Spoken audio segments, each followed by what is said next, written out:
వేదిక పైన పెద్దలకి నేను ఈరోజు నాయుడుపేటకి రెండో విడత గృహప్రవేశ కార్యక్రమానికి వచ్చినప్పుడు నాకు అఖండ స్వాగతం పలికిన మా సోదరి సోదరమణులందరికీ పేరు పేరున మనస్ఫూర్తిగా నమస్కారాలు, అభినందనలు, శుభాభినందనలు. ఈ మార్చి నెలలో ఈరోజు మరో పండుగ. మొన్నే మనం అందరం ఉగాది జరుపుకున్నాం. ఉగాది పచ్చడి రుచి చూసాం. నిన్నే రంజాన్ జరుపుకున్నాం. ఇప్పుడు 2,50,000 మందికి అతి పెద్ద పండుగ, జీవితంలోనే ఒక మలుపు. అలాంటి పండుగ జరుపుకుంటున్న సందర్భంగా మీ ముఖాల్లో ఆనందం చూస్తే నాకెంతో ఆనందంగా ఉంది. నా జన్మ ధన్యమైందనే ఆలోచన నాకు వచ్చే పరిస్థితికి వచ్చింది.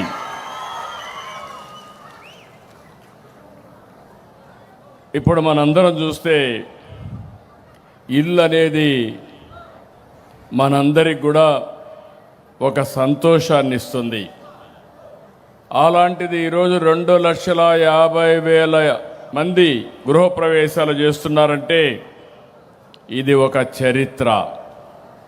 కూటమి ప్రభుత్వం వచ్చిన తర్వాత 21 నెలల్లో రెండోసారి ఈ గృహప్రవేశాలు చేస్తున్నాం. ఈరోజు గృహప్రవేశాలు చేసే సోదరి సోదరులందరికీ అభినందనలు, శుభాకాంక్షలు. నూతనంగా మీకు ఇల్లు వచ్చింది. భవిష్యత్తులో మంచి ముహూర్తం అప్పుడు మీకు హ్యాండ్ ఓవర్ చేశాను. భవిష్యత్తులో అన్ని శుభాలే కలగాలని, మీ జీవితాలు వెలుగులు పంచాలని మనస్ఫూర్తిగా సంకల్పిస్తున్నా. ఇళ్ళు అనేటివి మీరు ఒక్కసారి గుర్తుపెట్టుకోవాలి. ఒకప్పుడు పేదవాడు ఉండేది గుడిసెల్లో ఉండేవాళ్ళు. 1984 ఎన్టీ రామారావు గారు ఆలోచించారు, నా పేదవాడు ఉండవలసింది గుడిసెల్లో కాదు, పక్కా ఇంటిలో ఉండాలని. పక్కా ఇళ్ల నిర్మాణానికి శ్రీకారం చుట్టిన యుగ పురుషుడు నందమూరి తారక రామారావు గారు. ప్రతి పేద కుటుంబానికి శాశ్వతంగా ఇళ్లు నిర్మించి ఇవ్వాలనేది మా సంకల్పం. ఇది టీడీపీ సిద్ధాంతం. 2029 మీకందరికి హామీ ఇస్తున్నా, ప్రతి ఒక్కరికి ఇల్లు లేని ప్రతి ఒక్కరికి ఇల్లు ఇచ్చే బాధ్యత నాదని మరొకసారి మీ అందరికి హామీ ఇస్తున్నాను. అందుకే 2024లో వచ్చిన వెంటనే దీనికి చాలా ప్రాధాన్యత ఇచ్చాం. ఒకప్పుడు మీరు ఒకసారి చూస్తే 2014-19 8,19,853 ఇండ్లకి ఆ రోజు శ్రీకారం చుట్టాం, పూర్తి చేసి మీకు అప్పచెప్పాం. ఈరోజు అధికారంలోకి వచ్చిన ఏడాది లోపలనే 20 నెలల్లో ఇది రెండోసారి. 25 నవంబర్ 12న అన్నమయ్య జిల్లా రాయచోట్ నియోజకవర్గంలో 3 లక్షల మందికి గృహప్రవేశాలు చేశాం. ఈరోజు ఇక్కడ మీరు చూస్తే దగ్గర ఏపీ టిట్కో 1,00,000 ఇండ్లు, ఇంకో పక్క ఏదైతే హౌసింగ్ కింద ఇంకొక 1,50,000 ఇండ్లు కడుతున్నాం. ఈ ఒక్క తిరుపతి జిల్లాలో 15,659 ఇళ్లు నిర్మించి ఈ పేదవాళ్ళ కళ్ళల్లో ఆనందం చూడడం నా అదృష్టంగా నేను భావిస్తున్నాను. ఇంకో పక్క మీరు చూసినప్పుడు ఇప్పటి వరకు ఈ 20 నెలల్లో 5,50,000 ఇండ్లు కట్టాం. మళ్ళీ రేపు రాబోయే రోజుల్లో మీరు చూస్తే ఇందులో 4,52,000 ఇండ్లు పిఎంఏవై అర్బన్లో కట్టాం, గ్రామీణలో 78,000 కట్టాం. ఇంకొక పక్కన నేను మీ అందరికీ హామీ ఇస్తున్నాను, వ్యవస్థను అస్తవ్యస్తం చేశారు. ఇప్పుడే మా మంత్రులు చెప్పారు, మళ్ళీ దీన్నంతా కూడా స్ట్రీమ్లైన్ చేస్తున్నాం. ఈరోజు ఇక్కడికి వస్తే నాకు ఎంత ఆనందంగా ఉందంటే, ఇక్కడ పేదవాళ్ళు ఉంటారని బయట చూస్తే ఎవరికి అర్థం కాదు. అలాంటి ఇళ్ళు నిర్మాణం చేసిన ఘనత ఈ ప్రభుత్వానిది. మధ్య తరగతి ధనిక వర్గాలుండే విధంగా ఒక మంచి ప్రెమిసెస్ కట్టి లేఅవుట్ కూడా వెడల్పుగా వేసి మీ ఇండ్లు కూడా నివాసయోగ్యమైన ఇండ్లు. ఇప్పుడే నారాయణ గారు చెప్పారు, ఇక్కడ అన్ని ఇన్ఫ్రాస్ట్రక్చర్, ఒక అంగన్వాడీ, పరిస్థితిని బట్టి ఒక స్కూలు, ఒక కమ్యూనిటీ హాలు, మీరు బయట పోయే పని లేకుండా ఇక్కడ నడుచుకుంటూ పక్కనే ఉద్యోగం చేసే విధంగా, ఇంకా అవసరమైతే మీరు స్వయం ఉపాధి, భర్త బయట పోతే ఇక్కడే ఇంటి దగ్గరనే పనిచేసి కుటుంబ సభ్యులను చూసుకుంటూ డబ్బులు సంపాదించాలనేది నా ఆలోచన, నా యొక్క ధ్యేయం. అలాంటి మంచి ఇండ్లు కడితే దాన్ని పూర్తిగా నాశనం చేసే పరిస్థితికి వచ్చారు. ఏ విధంగా మనసు వచ్చిందో నాకు అర్థం కాదు. పేదవాళ్ళ పొట్టగొట్టారు, మీకు అన్యాయం చేశారు, ఏమాత్రం కూడా బాధ్యత లేకుండా ప్రవర్తించారు. వీళ్ళు 5 ఏళ్ళు మాట్లాడారు. వీళ్ళు కట్టింది 5 ఏళ్లలో 6,55,000 ఇళ్ళు కట్టారు. ఈరోజు 21 నెలల్లో 5,50,000 ఇళ్ళు కట్టాం.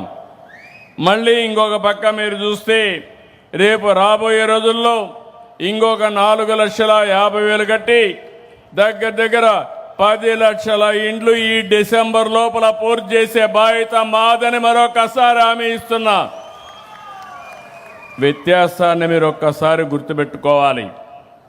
గత ప్రభుత్వంలో ఎన్టీఆర్ హౌసింగ్ 4,73,000 ఇండ్లు ఇస్తే దాన్ని రద్దు చేసే పరిస్థితికి వచ్చారు. 2,73,000 మంది పేదవాళ్ళు ఇల్లు కట్టుకుంటే వాళ్లకు డబ్బులు ఇవ్వకుండా 920 కోట్ల రూపాయలు ఎగ్గొట్టే పరిస్థితికి వచ్చారు. అంటే ఆ రోజు మీరు గుర్తుపెట్టుకోవాలి, ఎక్కడ ఏది చూసినా నేనే గుర్తొచ్చేవాడిని. నేను గుర్తొచ్చినప్పుడు నేను ప్రారంభించాను కాబట్టి దాన్ని విధ్వంసం చేయాలి. ప్రజా వేదికతో ప్రారంభమైన విధ్వంసం రాష్ట్రాన్ని పూర్తిగా సర్వనాశనం చేశారు. ఆ విషయం మీరు గుర్తుపెట్టుకోవాలి. 10 లక్షల కోట్ల రూపాయల అప్పులు, వడ్డీ కట్టలేని పరిస్థితి, కేంద్ర పథకాల డబ్బుల్ని వేరే పథకాలకు, సొంత ఖర్చులకు డైవర్ట్ చేసుకున్న విధానం, ఎక్కడ చూసినా అవినీతి, ఎక్కడ చూసినా విచ్చలవిడిగా అధికార దుర్వినియోగం, ఇలాంటివి చేసి చాలా ఇబ్బంది కలిగించారు.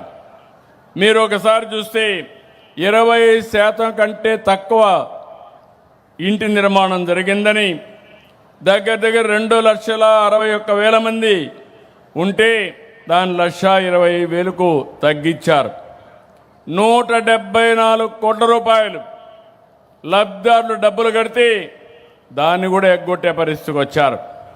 ఆ విషయం నారాయణ గారు తీసుకొస్తే నా దృష్టికి ఈ నెలలోనే 174 కోట్లు 82,000 మందికి మీ అకౌంట్లో వేసే బాధ్యత, మీకు ఇచ్చే బాధ్యత ఈ ప్రభుత్వం తీసుకుంటున్నామని చెప్పి కూడా నేను మీకు తెలియజేస్తున్నా. ఇంకొక పక్కన 300 SFT టిట్కో ఇళ్ళు పూర్తిగా ఉచితంగా ఇస్తామన్నారు. ఇస్తామని 350, 430 SFT టిట్కో ఇళ్ళకి 50% సబ్సిడీ 4,280 కోట్లు అవుతుంది. అది కూడా ఇచ్చే పరిస్థితుల్లో లేరు. ఇంకొక పక్క అర్బన్ కింద కేంద్ర ప్రభుత్వం ఇచ్చిన డబ్బుల్ని దుర్వినియోగం చేసే పరిస్థితికి వచ్చారు. ఇంకో పక్క మీరు చూస్తే బిల్లులు ఎవరన్నా పనిచేస్తే ఇక్కడ పనిచేశారు, బిల్లులు పే చేస్తే పనిచేస్తారు, బిల్లులు ఎగ్గొట్టారు. దానివల్ల దగ్గర 816 కోట్లు అప్పులు పెడితే అసలు పని చేయడం నిలిపేశారు. ఈరోజు అదనంగా ఖర్చంతా 3,109 కోట్లు అయింది. ఆ రోజు 816 కోట్లు కానీ పే చేసుంటే ఈరోజు అదనంగా 3,109 కోట్లు భారం పడేది కాదు. మామూలుగా కాదు, నివాస యోగ్యంగాని స్థలాలు, ఎక్కడో శ్మశానం, ఎక్కడో చెరువు, ఎక్కడో కొండ, అక్కడ మీకు ఇళ్ళు కట్టించేదానికి ముందుకు పోయారు. ఆ ఇల్లు కూడా మీరు చూస్తే ఎక్కడికక్కడ చిన్న చిన్న రోడ్లు, ఆ రోడ్లు చూస్తే ఒక కారు కూడా పోలేని పరిస్థితి. పేదవాడు ఉండవలసింది మురికి వాడలో కాదు, దర్జాగా ఇలాంటి ప్రదేశంలో ఉండి మీలో కూడా ఆశలు పెరగాలి, మీ జీవితాల్లో వెలుగులు రావాలి. అందుకే నేను ఆ కార్యక్రమం చేస్తే ఇష్ట ప్రకారం కొండల్లో, వాగుల్లో ఎక్కడంటే అక్కడ ఇచ్చి ఎవరు ఇండ్లు కట్టుకోలేని పరిస్థితికి వచ్చారు. ఇంకొక పక్క 12,173 కోట్లు రాష్ట్రానికి ఇస్తే అందులో 2,913 కోట్ల రూపాయలు డైవర్ట్ చేశారు. పేదవాడికి ఇచ్చిన డబ్బులు, కేంద్రం ఇచ్చిన డబ్బులు, దాన్ని కూడా డైవర్ట్ చేసుకుని అసలు పనులు కానివ్వకుండా చేస్తే కేంద్రం ఇది తప్పని 28 కోట్లు ఫైన్ వేశారు, పెనాల్టీ వేశారు. అయినా ఆనాటి ప్రభుత్వానికి సిగ్గు రాలేదని చెప్పి కూడా నేను మీకు తెలియజేస్తున్నా. మీరు గుర్తుపెట్టుకోవాలి, విశాఖపట్నంలో ప్యాలెస్ కట్టుకున్న వ్యక్తి పేదవాడికి ఇల్లు కట్టాలంటే మీనమేషాలు లెక్కేసే పరిస్థితి వచ్చారు. ఇవన్నీ కూడా జరిగాయి. నేను ఒకటే మీ అందరికీ హామీ ఇస్తున్నా, ఎన్నికల ముందు ఒక మాట చెప్పాం. నేను కానీ జనసేన అధినేత పవన్ కళ్యాణ్ గాని ఒక మాట చెప్పాం. ఆ రోజు మేము చెప్పింది రాష్ట్రాన్ని పునర్నిర్మాణం చేస్తాం, రాష్ట్రాన్ని అభివృద్ధి చేస్తాం, సూపర్ 6 ద్వారా సంక్షేమ కార్యక్రమాలు ఇస్తాం, సుపరిపాలనకు నాంది పలికి కష్టమైన మళ్ళీ గాడి తప్పిన పాలన ఘాటిలో పెడతామని ఆ రోజు చెప్పాం. ఈరోజు మీరు చూస్తున్నారు 21 నెలలు. నేను 4వసారి ముఖ్యమంత్రి పదవి నాకు కొత్త కాదు, కానీ నా సుదీర్ఘ అనుభవంలో చెప్తున్నాను, చరిత్రలో ఇంత పనికి మాలిన ప్రభుత్వాన్ని నా జీవితంలో చూడలేదని మరొకసారి మీ అందరికీ విజ్ఞప్తి చేస్తున్నా. అందుకే మీలో కూడా కోపం వచ్చింది. ఆ రోజు మేము తీసుకున్న నిర్ణయం ఎన్డీఏ ఏర్పాటు చేయాలి, కేంద్రంతో కలిసి పనిచేయాలి, రాష్ట్రాన్ని బాగు చేయాలని ముందుకు పోతే మీ అందరూ ముందుకొచ్చి 194% ఎవరిని పెట్టినా గెలిపించారు. ఇక్కడ నెలవల విజయశ్రీని బ్రహ్మాండమైన మెజార్టీతో గెలిపించారు. ఇటీవల కాలంలో అలాంటి మెజారిటీ రాలేదు. 3-4 సార్లు ఓడిపోయాం. కానీ మీలో ఒక తిరుగుబాటు వచ్చింది. ఆ తిరుగుబాటే విజయశ్రీకి గెలుపుకు దోహదం చేసిందని చెప్పి కూడా నేను మీకు తెలియజేస్తున్నా. ఈరోజు మేమందరం ఆలోచించేది ఒకటే, 2029కి అందరికీ ఇళ్ళు ఇవ్వాలి. ఇప్పుడు కట్టే ఇండ్లు కాకుండా 17,60,000 కట్టాలి. మొన్నే 5,50,000 ఇచ్చాం అదనంగా. ఇప్పుడు కాకుండా మీరు చూస్తే ఈరోజు చేసిన 2,50,000 గృహప్రవేశాలు కాకుండా జూన్ నాటికి 2,70,000 గృహప్రవేశాలు చేస్తాం. సెప్టెంబర్ నాటికి 1,62,000 చేస్తాం. ఇదైనా ఇంకొక 12 లక్షలు ఉంటాయి. ఆ 12 లక్షలు కూడా మీకు ఇళ్ళు కట్టించే బాధ్యత నాది. నేను ఒకటే ఆలోచిస్తున్నాను, ఇంటి జాగా లేని వారికి ఇంటి జాగా ఇవ్వాలి. పట్టణ ప్రాంతాల్లో 2 సెంట్లు, గ్రామీణ ప్రాంతాల్లో 3 సెంట్లు.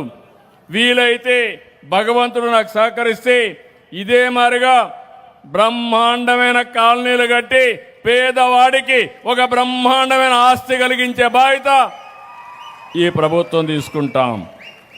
ఇది కాకుండా ఇండ్లన్నీ కట్టిస్తాం. ఇంకో పక్కన మీరు ఒకసారి చూస్తే ఈ 2 కాదు, గ్యాస్. ప్రతి ఇంటికి ఒక అన్నగా ఉండడానికి నేనే దీపం పెట్టాను, నేనే గ్యాస్ ఇప్పించాను. ఇప్పుడు మళ్ళీ దీపం 2 కింద 3 గ్యాస్ సిలిండర్లు ఉచితంగా మీ అందరికి ఇచ్చాను.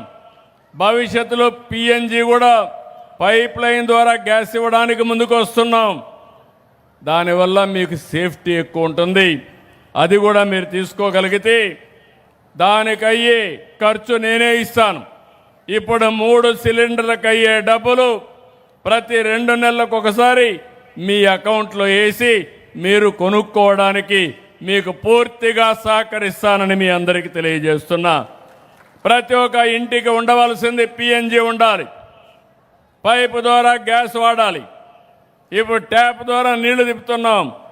రేపు పైపు ద్వారా వచ్చిన గ్యాస్ని డైరెక్ట్గా స్టవ్ కనెక్ట్ చేసుకుంటాం.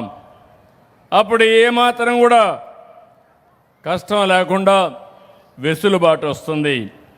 ప్రతి ఒక్కరూ టాయిలెట్ వాడాలి, మరుగుదొడ్డి వాడాలి. నేను ఎప్పుడూ చెప్పేవాడిని, తెలుగువారి ఆడబిడ్డల ఆత్మగౌరవం మరుగుదొడ్డి.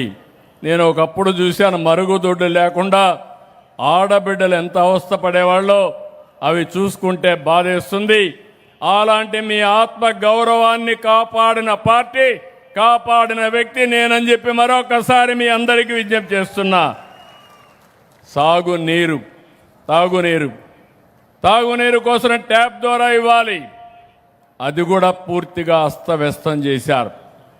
కేంద్రం ఒక మంచి కార్యక్రమం తీసుకొచ్చారు. రాష్ట్రం మొత్తం ఇంటింటికి రిజర్వాయర్ నుంచి నీళ్లు ఇవ్వాలని, తద్వారా అష్యూర్డ్ వాటర్ రావాలని ఒక కార్యక్రమం పెడితే ఎక్కడికక్కడ చిన్న చిన్న స్కీములు పెట్టి అది కూడా ఖర్చు పెట్టకుండా మోసం చేసే పరిస్థితికి వచ్చారు. దీనివల్ల చాలా నష్టపోయాం. 28,000 కోట్ల రూపాయలు శాంక్షన్ చేశారు. అవసరమయ్యేది 80,000 కోట్లు. వచ్చిన డబ్బులో ఖర్చు పెట్టింది 2,000 కోట్లు. కేంద్రం ఈ స్కీమ్ పూర్తి అయిపోయిందంటే కాదు, మాకు అన్యాయం జరుగుతుందని కేంద్రాన్ని మెప్పించి మళ్ళీ 28 వరకు ఎక్స్టెన్షన్ తీసుకొచ్చాం. నేను ఒకటే ఆలోచిస్తున్నాను, వీళ్ళు చేసిన అవకతవకలన్నీ అధిగమించి పేదలకు ప్రతి ఒక్కరికి కొళాయి ద్వారా నీళ్లు ఇవ్వాలనేది నా జీవితాశయంగా పెట్టుకున్నా. తప్పకుండా ఇవ్వడానికి ముందుకు పోతాం. కొంత ఇబ్బంది ఉంది, అధిగమిస్తామని చెప్పి కూడా నేను మీకు తెలియజేస్తున్నా. ఇది కాకుండా ఇంకొక పక్కన మీరు చూస్తే ప్రతి ఒక్కరూ గుర్తుపెట్టుకోవాలి, ఒకప్పుడు కరెంట్ ఉండేది కాదు, ఎక్కడి నుంచో కరెంట్ వచ్చేది. మీ ఇంటిపైనే మీరు కరెంట్ ఉత్పత్తి చేసుకునే పరిస్థితికి వచ్చారు సోలార్ ప్యానెల్స్ పెట్టుకొని. నేను ఎస్సీ ఎస్టీలకు ఉచితంగా ఇస్తున్నాను. బీసీలకు 20,000 రూపాయలు అదనంగా ఇన్సెంటివ్ ఇస్తున్నా.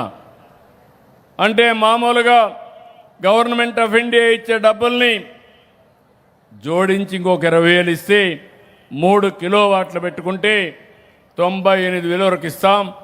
మిగిలింది మీరు వాడే కరెంటు ద్వారా మీరు పే చేసుకునే పరిస్థితి వస్తుంది.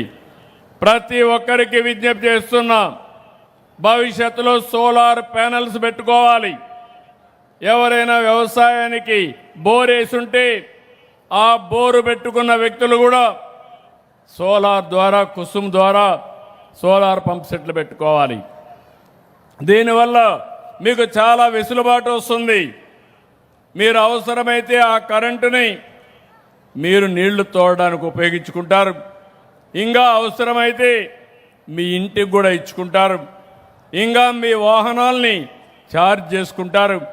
ఒక్క పైసా లేకుండా, ఖర్చు లేకుండా ఇంటి కరెంటు కానీ, మీ పొలంలో నీళ్లు తీయడం కానీ, కడాన మీకు సైకిల్ దగ్గర నుంచి కారు వరకు, ట్రాక్టర్ వరకు ఒక్క పైసా ఖర్చు లేకుండా కరెంటు ఉత్పత్తి చేసే సౌకర్యం మేము ఏర్పాటు చేస్తామని చెప్పి నేను మీకు తెలియజేస్తున్నా. దీనికి కూడా మీరు ముందుకు రావాలి. నాకు ఎన్నో ఆలోచనలు ఉన్నాయి. వినూత్నమైన ఆలోచనలకి శ్రీకారం చుట్టాం.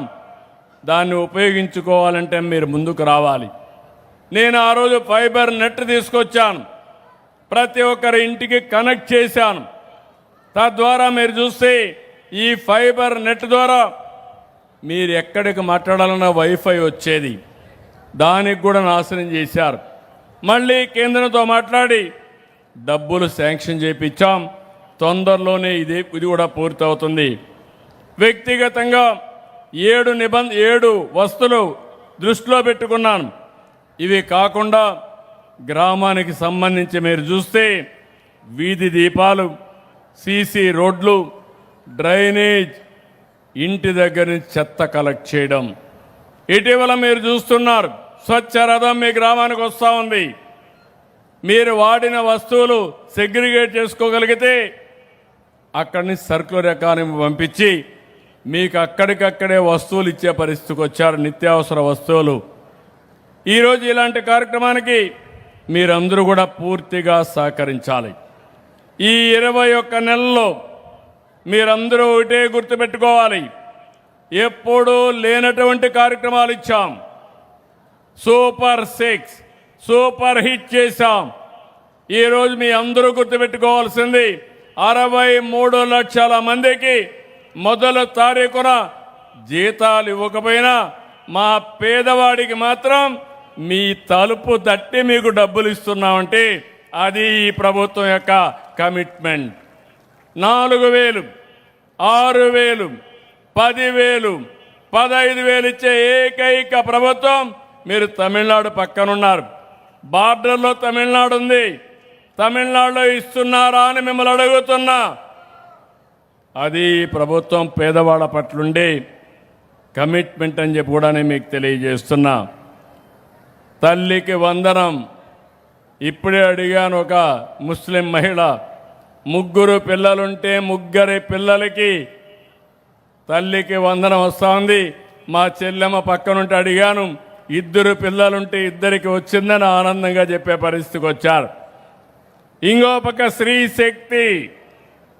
మా ఆడబిడ్డల్ని ఒక శక్తివంతమైన మహిళలుగా తయారు చేయాలని స్త్రీ శక్తి కింద ఉచిత ప్రయాణ సౌకర్యం మీకు ఏర్పాటు చేశాం.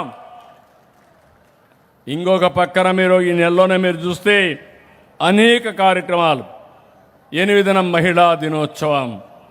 1,00,000 మంది పారిశ్రామికవేత్తలుగా చేస్తున్నాం. పోయిన సంవత్సరం చేశాం. ఈ సంవత్సరం 5 లక్షల మందిని డాక్రా సంఘాలని పారిశ్రామికవేత్తలుగా తయారు చేస్తాం. ఇంకో పక్క నిన్నే కేంద్రం ముందుకు వచ్చారు. రాబోయే రోజుల్లో ఇక్కడ ఎంతమంది అయితే మగవాళ్ళు ఉన్నారో వాళ్ళతో సమానంగా ఆడబిడ్డలు కూడా చట్టసభల్లోకి వస్తారు. ప్రతి ఇద్దరికి ఒక ఆడబిడ్డ చట్టసభలో ఉంటుంది. 33% ఉంటారు. ఇప్పుడు మీ జిల్లాలో చూస్తే విజయశ్రీ ఒకటే ఉంది. 7 మందిలో కనీసం 2-3 ఉంటారు. మీరు కూడా సిద్ధంగా అండి. ఆడబిడ్డలు హుషారుగా పనిచేయగలిగితే, ప్రజాసేవ చేయాలనుకుంటే అలాంటి వాళ్ళు ఇప్పటి నుంచే తెలుగుదేశం పార్టీ స్వాగతం పలుకుతాం. రండి, ఎన్డీఏ స్వాగతం పలుకుతాం. మిమ్మల్ని ఎక్కడికక్కడ ప్రమోట్ చేస్తామని కూడా మీకు తెలియజేస్తున్నా. అన్నదాత సుఖీభవ మొన్నే 3వ విడత రిలీజ్ చేశాం. ఉగాది నిరుద్యోగ క్యాలెండర్, జాబ్ క్యాలెండర్ రిలీజ్ చేశాం. ఇంకో పక్క ఇక్కడనే మీరు చూస్తే అటానమస్ మ్యారిటైమ్ షిప్ యార్డ్కి నెల్లూరు జిల్లాలో శంకుస్థాపన చేశాం. దీనివల్ల రక్షణ రంగంలో ఇది కీలకమవుతుంది. ఇక్కడ ఎవరికి మత్స్యకారులకు అన్యాయం జరగదు. ఆ విషయం కూడా చెప్తాను. ఇంకో పక్క 1000 మందికి ఉద్యోగాలు వస్తాయి. ఆ ప్రాంతంలో ఉండే మత్స్యకారు గ్రామాల్లో చదువుకున్న పిల్లలకి ఉద్యోగాలు వస్తాయి. నిన్నే దివ్యాంగులకి దివ్యాంగ శక్తి కింద ఆర్టీసీలో 13 లక్షల మందికి ఆడబిడ్డలతో సమానంగా ఉచిత ప్రయాణ సౌకర్యం ఏర్పాటు చేశాం. మొన్నే నేను చూస్తే ఉగాది రోజున 56 కోట్ల రూపాయలు సీఎం రిలీఫ్ కింద డబ్బులు రిలీజ్ చేశాం. పోలవరం ప్రాజెక్టు పూర్తవుతుంది. దాన్ని కూడా నాశనం చేశారు. కానీ ఈరోజు నేను ఒక పట్టుదలతో పనిచేస్తున్నాం.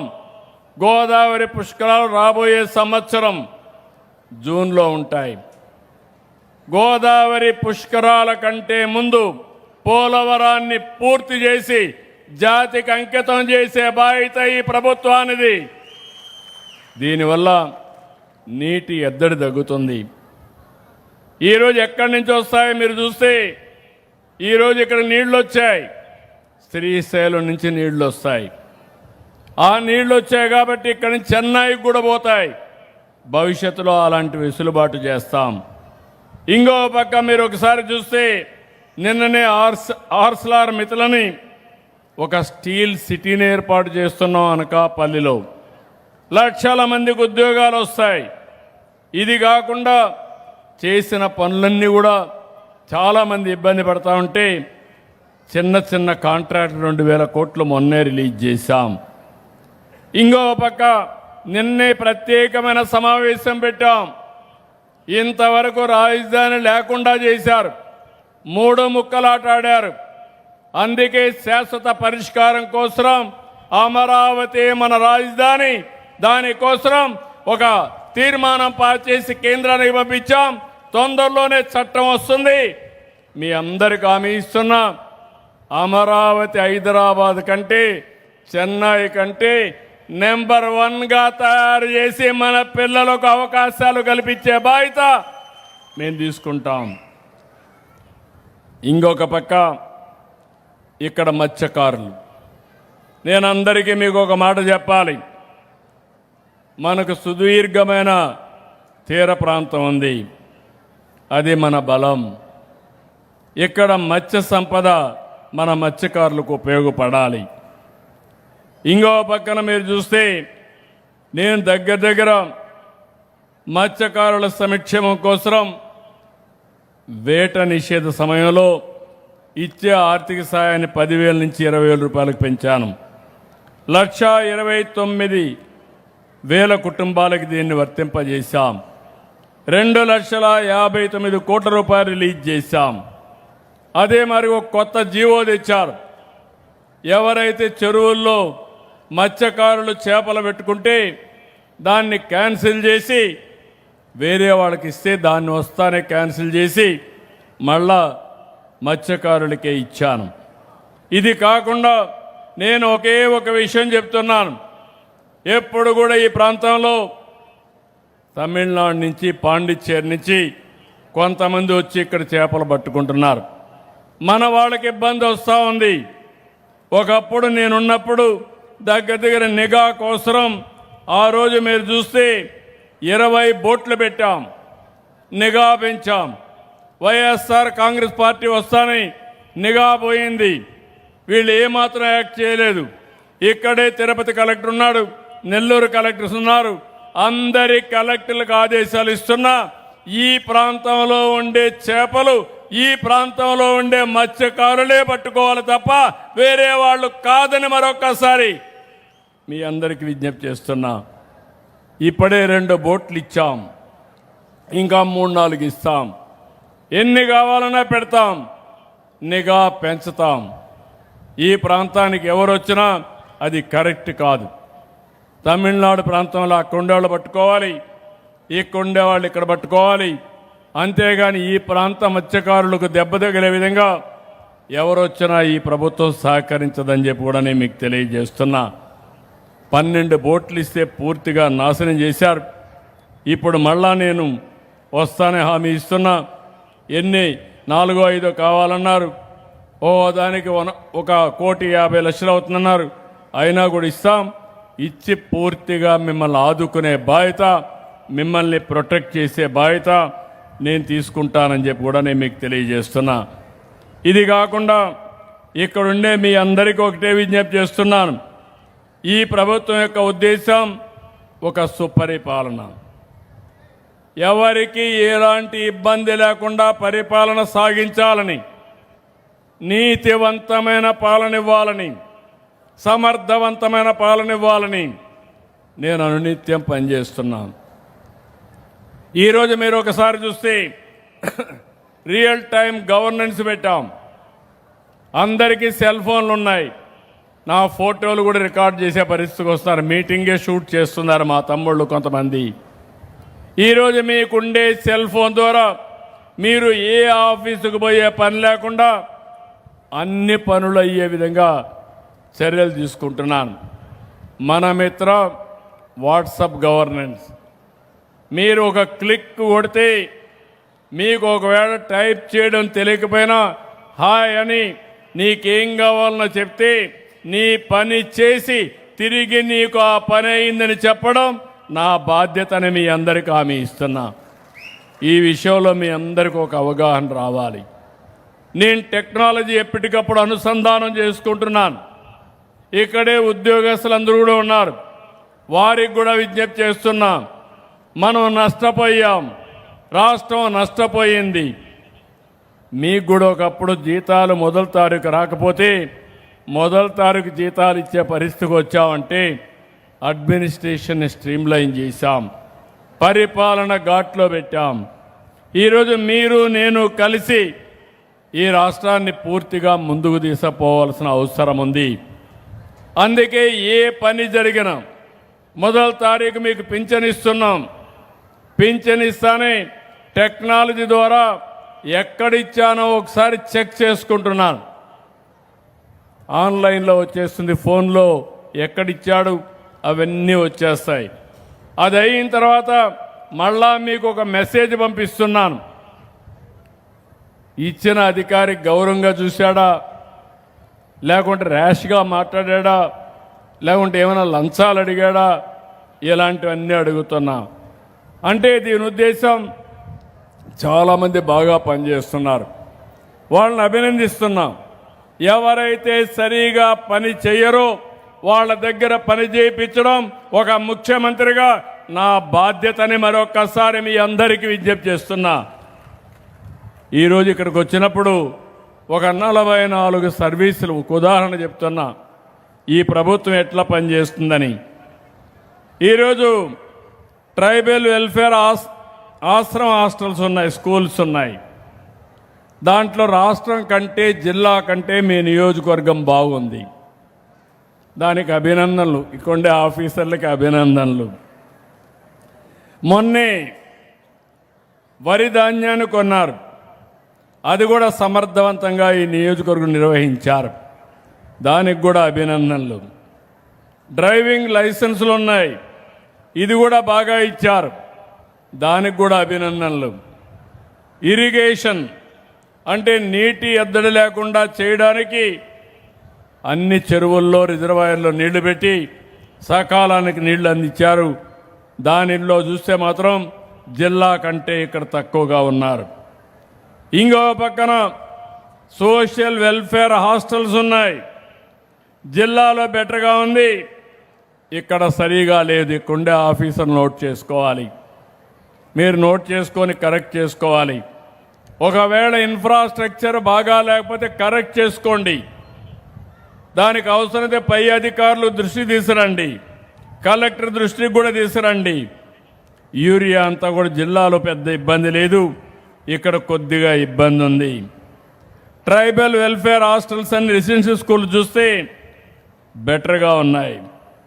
ఆర్ఓఆర్ ఇష్యూ చేయడంలో కొద్దిగా మైనస్ ఉంది, గుర్తుపెట్టుకోవాలి, దాన్ని ఇంప్రూవ్ చేసుకోవాలి.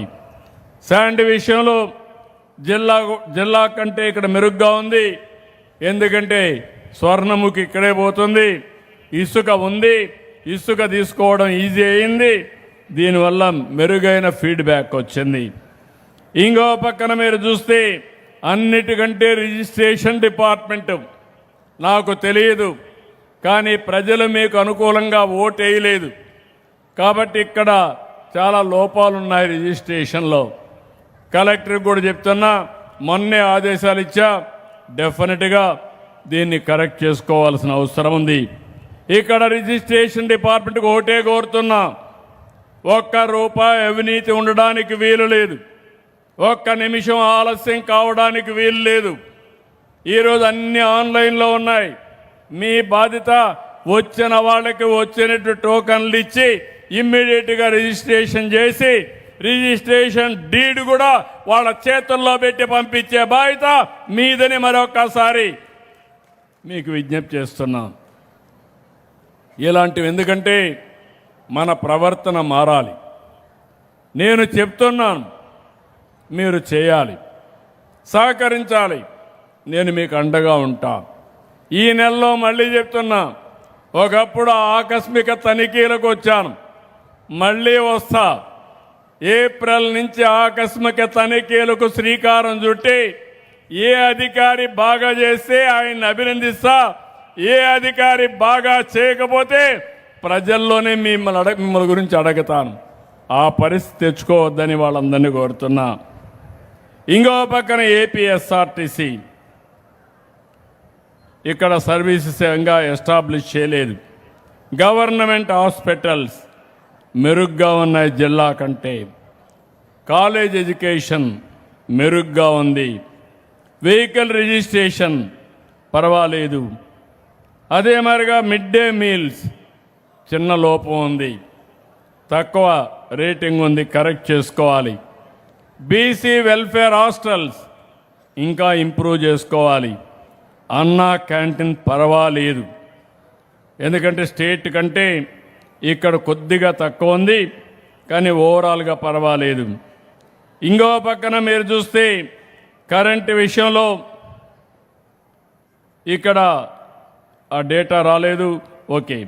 అదే మరి శాప్ విషయంలో అంత బాగా లేదు. రేషన్ డిస్ట్రిబ్యూషన్ కూడా కొంచెం మైనస్లో ఉన్నారు రాష్ట్రం కంటే, జిల్లా కంటే. ఎన్టీఆర్ భరోసా స్కీమ్ కూడా కొద్దిగా మైనస్లో ఉన్నారు, 0.5%. గవర్నమెంట్ హాస్టల్ సర్వీసెస్ పిహెచ్సిస్ అన్నీ కూడా మెరుగ్గా ఉన్నాయి. ఆడబిడ్డల పైన క్రైమ్ ఇందులో కొంచెం తక్కువ ఉంది. స్కూల్ ఎడ్యుకేషన్ తక్కువ ఉంది. చిల్డ్రన్ అంగన్వాడీ 3 నుంచి 6 సంవత్సరాల వయసు ఉండే పిల్లలు అంగన్వాడీలో కొంత లోటు ఉంది. గ్రామ సచివాలయాలు, స్వర్ణ గ్రామాలు, అందులో కూడా కొంత లోటు ఉంది. ఇంకో పక్క గర్భిణీ స్త్రీలు, బాలింతలు, అది కూడా కొంత లోటు ఉంది. దీపం ఇంకా ఇంప్రూవ్ చేసుకోవాలి. గంజాయి మీద యుద్ధం కొనసాగించాలి, అది కూడా కొంత లోపం ఉంది, ఇంకా తక్కువ ఉంది. ఇక్కడ సిఐఎస్ఐ గుర్తుపెట్టుకోవాలి, డిఎస్పి గుర్తుపెట్టుకోవాలి. ఇంకో పక్క పంచాయతీరాజ్ సర్వీసులు, ఇంటింటికి చెత్త కలెక్ట్ చేయడం, దాన్ని కాంపోస్ట్ కన్వర్ట్ చేయడంలో బలహీనంగా ఉన్నారు. మున్సిపల్ అడ్మినిస్ట్రేషన్లు కూడా కొంచెం బలహీనంగా ఉంది. ఇండ్లు ఇచ్చే కార్యక్రమంలో కూడా బలహీనంగా ఉన్నారు. ఈరోజు ఇచ్చిన తర్వాత సాటిస్ఫాక్షన్ రావాలి, హౌసింగ్ శ్రద్ధ పెట్టాలి.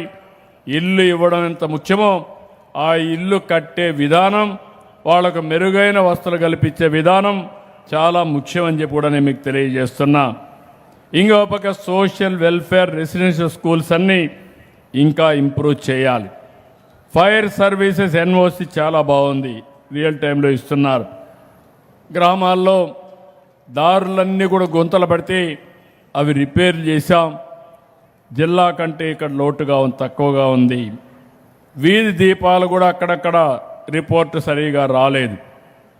ఇంకో పక్క బీసీ వెల్ఫేర్ రెసిడెన్షియల్ స్కూల్స్ కూడా అంత బాగా లేవు, దాన్ని కూడా ఇంప్రూవ్ చేయాలి. ఎఫ్ లైన్ బాగుంది. ఇంకో పక్క రీసర్వే బాగా ఉంది. నేను ఎందుకు ఈ విషయాలు చెప్తున్నానంటే, నేను రాబోయే రోజుల్లో ఒక ట్రాన్స్పరెంట్, ప్రజల్లో ఎప్పటికప్పుడు సమాచారం తెప్పించి ఆ సమాచారానికి అనుగుణంగా గవర్నమెంట్ రన్ చేస్తున్నాను. పార్టీలో కూడా ఇదే చేస్తున్నాం. మీరు ఈ విషయం గుర్తుపెట్టుకోవాలి. విజయశ్రీ బాగా చేయకపోతే విజయశ్రీ బాగా పనిచేయలేదని మొహమాటమే లేదు, నిర్మోహమాటంగా చెప్తానని మీ అందరికీ విజ్ఞప్తి చేస్తున్నా. ఒక ప్రజాప్రతినిధులు, ఒక అధికార యంత్రాంగం, మనం అందరం కలిసి సమిష్టిగా పనిచేయాలి. ప్రజలు మెచ్చే పాలన ఇవ్వాలి. అంతేగాని మన ఇష్ట ప్రకారం మనం పనిచేస్తే దానివల్ల నష్టం వస్తుంది. ఈరోజు ఇన్ని సంక్షేమ కార్యక్రమాలు ఇస్తున్నాం, కష్టాలున్నాయి, ఇబ్బందులున్నాయి. ఆ రోజు మీరందరూ కూడా ఒక నిర్ణయం చేశారు. ఆ నిర్ణయం ఎన్డీఏని గెలిపించాలని. ఆ నిర్ణయమే మన పాలిట సంజీవనిగా తయారైంది. కేంద్రం కూడా సహకరిస్తున్నారు. ఈరోజు కేంద్రం పూర్తిగా సహకరించకపోతే నేను ఎంత ఆలోచించినా, ఎంత అనుభవం ఉన్నా, ఎంత తెలివైన వాడినన్నా ఏమాత్రం డబ్బులు ఇంధనం లేకపోతే బండి కదలదు. ఈ విషయం మీరు గుర్తుపెట్టుకోవాల్సిన అవసరం ఉంది. ఆ రోజు మీరు ఒక విజ్ఞతతో చేశారు, ఒక నిర్ణయం చేశారు. 94% గెలిపించారు. ప్రతిపక్షానికి ప్రతిపక్ష హోదా లేకుండా చేశారు. ఇప్పుడు ఆయన వచ్చి నన్ను అడుగుతున్నాడు మాకు ప్రతిపక్ష హోదా ఇమ్మని. నేనెవరు ఇవ్వడానికి? ప్రజలు మెచ్చితే మీకు ఇస్తారు, రేపు కూడా ఓట్లేస్తారు. ఓట్లేయకపోతే మీరు కూడా ఎమ్మెల్యే గారు. ఆ విషయం గుర్తుపెట్టుకోవాల్సిన అవసరం ఉంది. ఏదో విధ్వంసం చేయడం, ఒకప్పుడు తీవ్రవాదులు ఉండేవాళ్ళు, అడవుల్లో ఉండేవాళ్ళు, ఇప్పుడు ఆ సమస్య కూడా పోయింది. బెదిరించేవాళ్ళు, బెదిరించి మనం కానీ వినకపోతే ఎప్పుడో రాత్రులు వచ్చి చంపేసి వెళ్ళిపోయేవాళ్ళు, కొట్టేసి వెళ్ళిపోయేవాళ్ళు, భయభ్రాంతులు చేసేవాళ్ళు. Hit and go.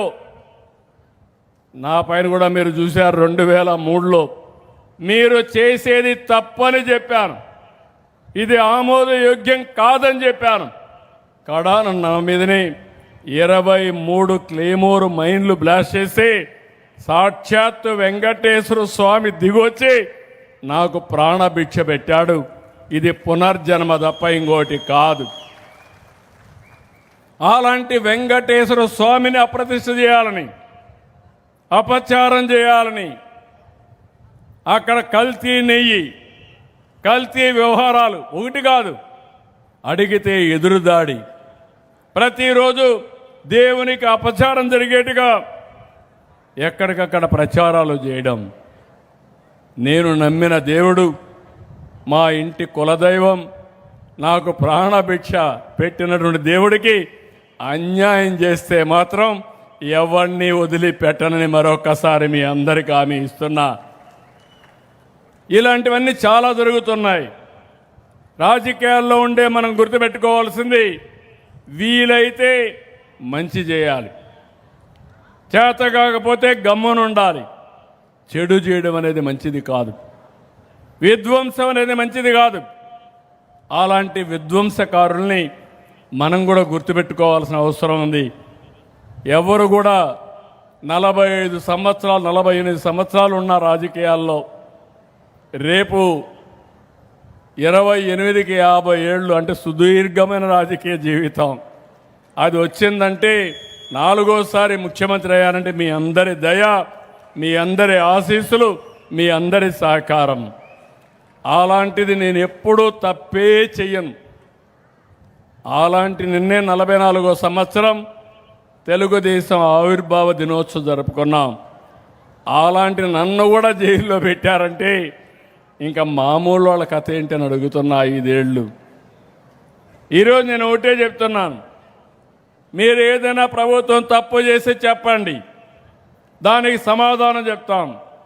కానీ కావాలని సోషల్ మీడియా ఉందని, పేపర్ ఉందని, ప్రజలకు నష్టం జరిగే విధంగా, ప్రజల్ని కించపరిచే విధంగా, క్యారెక్టర్ అసాసినేషన్ చేసే విధంగా ప్రచారం చేస్తే కరెక్ట్ కాదు. ఒక ఆడబిడ్డ ఇంట్లో నుంచి బయట వస్తే ఆ అమ్మాయి మీద అసభ్యంగా పోస్టర్లు పెడితే ఆ బిడ్డ తట్టుకోగలుగుతున్నాను అడుగుతున్నా. ఇంట్లో వాళ్ళు ఏమంటారని అడుగుతున్నా. సమాజం ఏ విధంగా చూస్తుందని అడుగుతున్నాను. ఇదే నా బాధ్యతను అడుగుతున్నా. ఇలాంటి కార్యక్రమాలు చాలా ఉన్నాయి. నేను ఒకటే మిమ్మల్ని కోరుతున్నా, సూళ్ళూరుపేట ఎప్పుడు కూడా తెలుగుదేశం పార్టీకి కంచు కోట.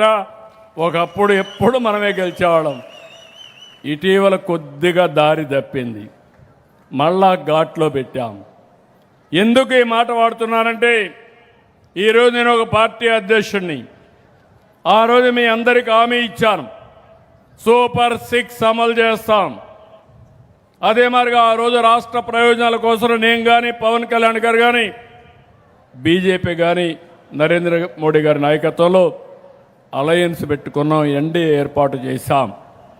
ఆ రోజు నిర్దిష్టమైన హామీలు ఇచ్చాం. ఈరోజు ముఖ్యమంత్రి అయ్యాను. ఆ హామీలన్నీ నెరవేరుస్తూ మీ జీవితాలు బాగు చేయడానికి అనునిత్యం పనిచేస్తున్నాను.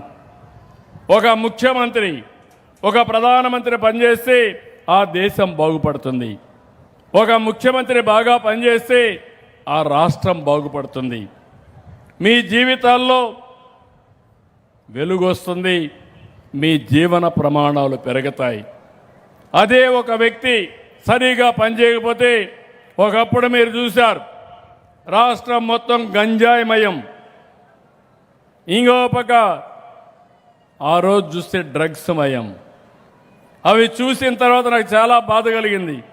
నేను ఆ రోజు చెప్పాను, నేను రౌడీల్ని ఒక్క నిమిషంలో కంట్రోల్ చేస్తాను, కానీ గంజాయికి అలవాటైన వాడిని, డ్రగ్స్కి అలవాటు పడిన వాడిని మార్చాలంటే చాలా సమయం పడుతుందని ఆ రోజు చెప్పాను. అదే నేను ఫేస్ చేస్తున్నా ఇప్పటికి కూడా. ఎవడైనా సరే ఈ రాష్ట్రంలో మా ఆడబిడ్డల జోలుకొస్తే అదే చివరి రోజు అని చెప్పాను. అది చేసి చూపిస్తున్నామని మరొకసారి మీ అందరికీ హామీ ఇస్తున్నా. భయం ఉండాలి, భక్తి అయినా ఉండాలి, చట్టం పైన గౌరవం ఉండాలి. ఏదీ లేకపోతే అది మంచిది కాదు. ఏదేమైనా ఈరోజు సూళూరుపేటలో చెప్తున్నా, విజయశ్రీ గారి నాయకత్వం ఇక్కడ అన్ని పనులు చేస్తాం, మీకు అండగా ఉంటాం, అభివృద్ధి చేస్తాం. అదే మాదిరిగా ఈ ప్రాంతంలో ఉపాధి కల్పించడానికి ఏం చేస్తానో ఇప్పుడే ఇద్దరితో మాట్లాడితే, ఒక అమ్మాయి నా పక్కన కూర్చున్న అమ్మాయి BA పాస్ అయ్యి, డిగ్రీ పాస్ అయింది. పక్కనుండి వాడికి 3 పిల్లలు, బాగా చదివిస్తూ ఉంది. ఉద్యోగాలు కావాలని కోరే పరిస్థితి వచ్చారు. దేశంలో ఎక్కడా లేని విధంగా పెట్టుబడులు వస్తున్నాయి. గవర్నమెంట్లో ఉద్యోగాలు ఇస్తున్నాం. ఇప్పటికే మీరు చూసుకోవాలి, గుర్తుపెట్టుకోవాలి, ఎప్పటికప్పుడు నేను చెప్పాలి మీకు. రాష్ట్ర ప్రభుత్వానికి వచ్చే ఆదాయం 100% జీతాలకే సరిపోతుంది. కేంద్రం ఇచ్చే గ్రాంట్ కానీ, మనకు వచ్చే వాటా కానీ అప్పులు వడ్డీకి సరిపోతాయి. నేను మీకు ఇచ్చే సంక్షేమ కార్యక్రమాలు అప్పులు చేసి ఇవ్వాల్సి వస్తుంది. అంటే ఈరోజు ఆర్థిక వ్యవస్థ అస్తవ్యస్తం అయిపోయింది. దీన్ని కరెక్ట్ చేయాలి. ఆ కరెక్టివ్ మెజర్సే తీసుకున్నా. సంపద సృష్టించాలి, ఆదాయం పెంచాలి. పెంచిన ఆదాయం సంక్షేమానికి ఇవ్వాలి, అభివృద్ధికి ఇవ్వాలి. అనునిత్యం ఇది కొనసాగితే మనం కూడా సస్టైనబిలిటీ అవుతుంది. లేకపోతే అప్పుల పాలైపోతే అప్పులు ఇచ్చేవాడు కూడా ఉండరు. పోయినసారి అదే జరిగింది. అప్పులు ఎక్కువ అయిపోయినాయి, అప్పులు ఇచ్చేవాళ్ళు లేరు. కేంద్రం ఇచ్చే నిధులు డైవర్ట్ చేసేశారు, అది కూడా ఆగిపోయింది. ఆస్తులు తాకట్టు పెట్టారు. 13%, 14% వడ్డీకి తీసుకొచ్చారు. మీ ఊర్లో కూడా మీరు చూస్తారు, అప్పు కట్టలేడంటే వడ్డీ ఎక్కువ ఇవ్వమంటారు. 2 రూపాయలు వడ్డీ, 3 రూపాయలు వడ్డీ ఇస్తారు. ఆ అప్పులు కట్టలేక, వడ్డీ కట్టలేక మునిగిపోతారు. అలాంటివన్నీ జరుగుతూ ఉంటాయి. ఇప్పుడు నేను వచ్చిన తర్వాత వడ్డీ తగ్గించాం, నెగోషియేషన్ చేశాను. సక్రమంగా కడతామని కడుతున్నాం. ఎన్ని మార్గాలు తీసుకున్నా బరువు ఎక్కువైపోయింది. ఇంకా కొంత టైం పడుతుంది, కానీ ఎప్పుడు కూడా నేను ఓటమిని ఒప్పుకోను. మళ్ళీ రాష్ట్రాన్ని బాగు చేసి మీ రుణం తీర్చుకోవడానికి ముందుకు పోతామని మరొక్కసారి మీ అందరికీ హామీ ఇస్తున్నా. ఎప్పటికప్పుడు వాస్తవాలు మాకు చెప్పండి, మీ అభిప్రాయాలు మాకు కూడా ఇవ్వండి. ఇచ్చిన తర్వాత ఇది మనందరి భవిష్యత్తు. ఇది ఈ భవిష్యత్తుకు ఏ విధంగా చేయాలనో చేస్తామని చెప్పి తెలియజేసుకుంటూ, మరొక్కసారి ఇక్కడికి వచ్చినప్పుడు మీరు చూపించిన అభిమానానికి పేరు పేరున అభినందనలు. ఈరోజు మీటింగ్లో కూడా మా ఆడబిడ్డలు ఎక్కువ బాధ్యత తీసుకుంటున్నారు. మగవాళ్ళు కూడా మీరు గుర్తుపెట్టుకోవాలి, మీరు కూడా వినాలి. విన్న తర్వాత మీరు కూడా అమలు చేయడానికి ముందుకు వస్తేనే ఇవన్నీ మంచి జరుగుతుందని చెప్పి తెలియజేసుకుంటూ అందరికీ నమస్కారాలు. జై హింద్, జై తెలుగు తల్లి, జై భారత్.